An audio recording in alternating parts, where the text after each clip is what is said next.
माझे नाव, माझी इज्जत. माझ्या नावाखातर मला असे केलेच पाहिजे. तसे नाही केले तर लोक मला नाव ठेवतील. असा विचार करून कितीतरी व्यक्ती गोष्टीमागे धावत असतात. वर्तमान काळातला आनंद गमावत असतो. तसेच कधीकधी हे नाव जपून ठेवण्यासाठी खोट्या पडद्याआड आपला कमीपणा, कोणतीही खरी गोष्ट लपवून ठेवतो. असेच या कथेत आपण बघणार आहोत. प्रत्येक कार्यक्रम करताना दिखावा हवा म्हणून वाटेल तेवढा खर्च करणारे शामराव. गावातील एक बंड प्रशस्त, त्यांना प्रत्येक ठिकाणी मोठेपणा लागायचा. तो मिळावा म्हणून कसलाच विचार न करता खर्च करायचा. हा त्यांचा स्वभाव. तर त्यांची बहीण सुलभा अगदी उलट. लहानपणीपासून ह्या विषयावर त्यांचे कधी पटलेच नाही. त्यात तिने प्रेमविवाह केला. अगदी साध्या घरातील मुलगा. गरीब, त्यात आंतरजातीय. मग काय? काही विचारू नका. शामराव संतप्त झाले. तिच्याशी सर्व संबंध तोडून टाकले. आपले घराणे, आपले नाव, सर्व काही धुळीला मिळवलेस तू. तुझा माझा संबंध संपला असे बोलून नाते तोडून टाकले.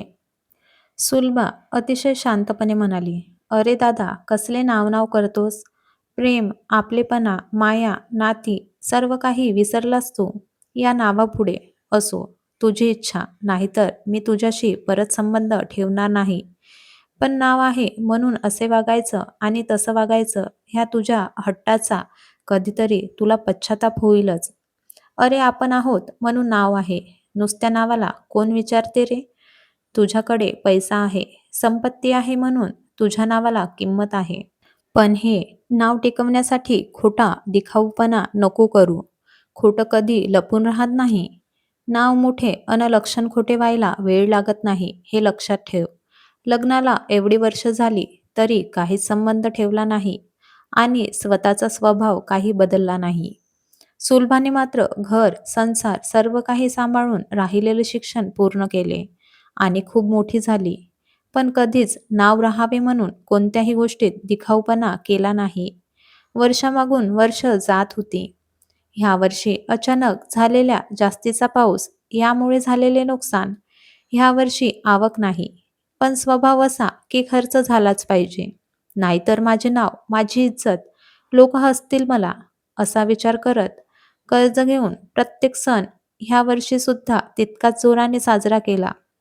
त्यांचा मुलगा शंतनू त्यांना समजावून थकला. पण कोणाचे ऐकतील?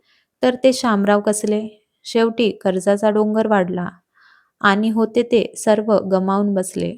राहते घर विकायची वेळ आली तेव्हा त्यांचे डोळे उघडले. पण उशीर झाला होता. तेव्हाच गावात एका कार्यक्रमात समाजातील एक प्रतिष्ठित व्यक्ती म्हणून सुलभाताईंना आमंत्रित केले होते. तेव्हा भाषण देताना त्या सर्वांना सांगत होत्या, जीवन जगताना आवश्यक असणाऱ्या खूप गोष्टी आहेत. आपल्या मूलभूत गरजा आहेतच. याशिवायही पैसा, प्रसिद्धी आणि समाजात असलेली प्रतिमा म्हणजेच आपले नाव. ते टिकवण्यासाठी माणूस आयुष्यभर झटत असतो.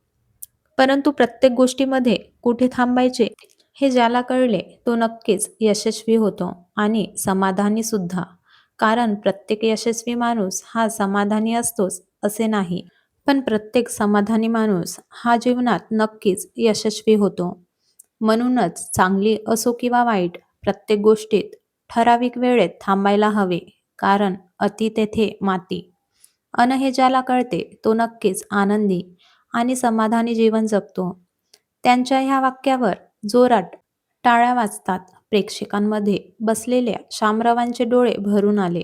आपल्या बहिणीचे स्वकर्तृत्वावर कमावलेले नाव बघून त्यांना तिचा अभिमान वाटला आणि स्वतःची चूक समजली.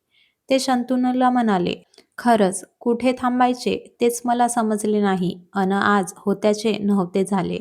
सुलभाताईं दुरूनच नेहमीच लक्ष ठेवून असायच्या.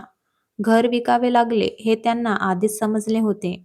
म्हणून त्यांनीच ते विकत घेतले होते, एका मध्यस्थीला घेऊन. कार्यक्रम संपला आणि त्यांनी शामरावांची भेट घेऊन त्यांचे घर त्यांना परत केले. म्हणाल्या, दादा, ही आपली वडिलोपार्जित वास्तू आहे, त्याचे महत्त्व मलाही समजते.